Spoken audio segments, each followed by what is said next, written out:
চাষের একটা গুরুত্বপূর্ণ বিষয় হলো জৈব পদ্ধতিতে চাষ, যা বা অর্গানিক কাল্টিভেশন আমরা যদি বলি।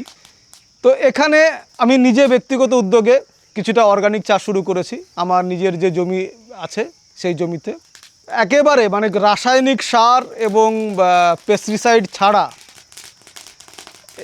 চাষ শুরু করেছি। এতে দেখা যাচ্ছে ফসল হয়তো একটু কম হয়, কিন্তু সেটা পুষিয়ে যায় হেলথ বেনিফিটের দিক থেকে।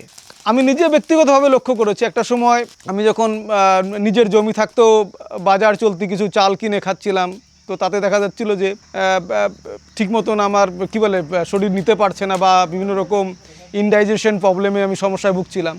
কিন্তু যখন থেকে আমি পুরোপুরি অর্গানিক নিজের জমিতে চাষ করে নিজের ঘরোয়া পদ্ধতিতে এটা প্রসেস করে যখন আমি এটা শুরু করলাম, তারপর থেকে সমস্যাগুলোই আমার একেবারে চলে গেল।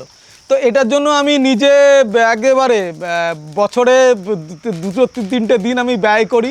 হয়তো চাষবাস করার সময় আমার যারা লোকজন আছে ওরাই করে, কিন্তু যখন সিদ্ধ শুকনো হয় এই সময়টা আমি নিজে থেকে ব্যাপারটাকে দেখভাল করি এবং এটা টেম্পোরারি সেট আপ করে এইটা করি।